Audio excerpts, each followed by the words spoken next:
Welcome back to your ultimate pit stop, Piston Pundit.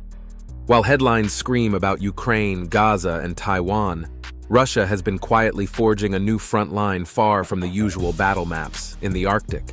What was once dismissed as frozen wasteland is now Moscow's newest power lever, a mix of nuclear icebreakers, fortified ports, radar networks, and vast mineral reserves.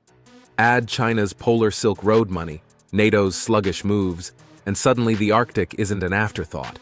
It's the cold edge of tomorrow's geopolitics. Let's fire up the engines and break this down.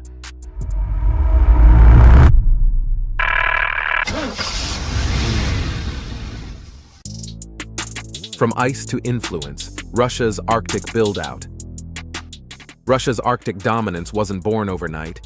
It's been decades in motion, but the past 5 years turned blueprints into hard steel. While global focus stayed on Ukraine and the Middle East, Moscow quietly fortified the Northern Sea Route, NSR. By 2025, Putin declared the final phase of Arctic transformation, signaling Russia had done what the West hadn't even begun. The numbers tell the story. Over 50 icebreakers, led by the nuclear-powered Project 22220 fleet, give Russia unmatched reach. Ports from Murmansk to Pevek now serve as militarized outposts, linked by radar, undersea sensors, and air defense systems forming a 24,000-kilometer shield. This isn't just infrastructure, it's national identity. The Arctic delivers 7.5% of GDP, 11% of exports, and could bring $160 billion in tax revenue by 2035. Shipping is surging too, nearly 38 million tons in 2024, with Rosatom expecting foreign voyages to jump 50% this year as companies eye faster, cheaper alternatives to Suez. But Russia's Arctic build-out isn't just about strength on ice. It's also about leverage over global trade. That brings us straight to the Northern Sea Route. The Northern Sea Route. Commerce meets control. The Northern Sea Route, or NSR, isn't just a line on the map. It's a shortcut that slices up to 40% off the journey between Europe and Asia.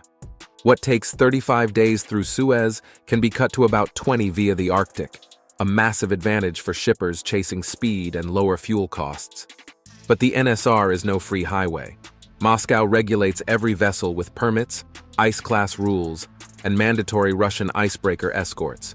Costs rise, but so do rewards.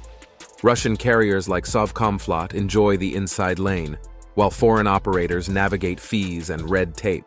Cargo traffic exploded from 4 million tons in 2014 to nearly 38 million in 2024, with targets of 150 million by 2030. Rosatom Cargo is already planning Arctic container shipping and new hubs in Murmansk and Vladivostok, with trials eyed for 2026. Still, hurdles persist. Seasonal ice, high insurance, and Western sanctions limiting carriers. Yet for Russia, the NSR is more than commerce, it's leverage. In peacetime, it fuels trade. In crisis, it becomes a bargaining chip. Before we delve deeper, do us a favor. Smash that like and subscribe button. It helps us bring more updates to auto and policy enthusiasts like you. And speaking of leverage, Russia isn't steering this alone. Let's shift gears and see how China is powering the Arctic axis. Beijing's Polar Silk Road, fueling the Arctic axis. If Russia brings geography, China brings money and ambition. Once mocked for calling itself a near-Arctic state, Beijing has turned the label into reality. Through its Polar Silk Road, China is embedding itself in Arctic trade, not with warships but with infrastructure, financing, and logistics Moscow can't fund alone. COSCO has already tested Arctic voyages, and even with sanctions slowing activity, Beijing continues to invest.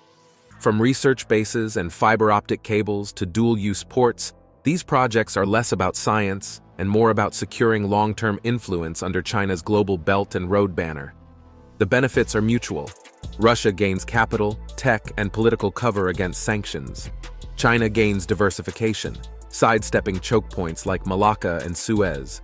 In today's era, where supply chains act as geopolitical weapons, that shorter Eurasian corridor is priceless.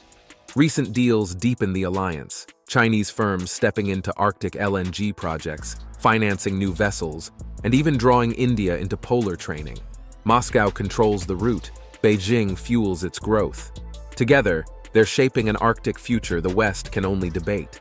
But while Russia and China tightened their grip, NATO's hesitation has been the West's biggest liability. NATO's frozen blind spot, the cost of delay. For years, Western capitals treated the Arctic as little more than a zone for climate talks and drills, not a strategic battleground. That complacency cost them. While Russia built permanent bases, fortified ports, and a regulatory grip on the northern sea route, NATO settled for rotating troops and temporary exercises. No unified doctrine, no lasting infrastructure. By 2024, the alarm bells rang, but Moscow's foundations were already in place. Russian and Chinese vessels moved freely while Western ships faced red tape. The Arctic Council, once a forum for cooperation, froze under geopolitical tension. The hesitation wasn't just military, it was economic. Shippers quietly tested Arctic lanes, insurers recalculated premiums, and European ports braced for polar leakage as traffic threatened to bypass Suez. The market adjusted faster than governments. And if that wasn't enough, Moscow's grip on resources beneath the ice adds another layer of dominance. The Arctic chessboard, resources, routes, and Russia's shadow hand. The Arctic isn't just frozen seas, it's a vault of resources. Estimates suggest 90 billion barrels of oil, 1,670 trillion cubic feet of natural gas, plus nickel and rare earths vital for steel and green tech. Whoever controls access wields leverage far beyond the ice. Russia's play is simple. Every ship through the NSR pays fees, escorts, or carriers that feed both infrastructure and the Kremlin's war chest. But control isn't only financial, it's political. Moscow can delay shipments, reward allies, or squeeze adversaries. During energy crises, it could choke LNG flows to Europe while fast-tracking cargo for China or India.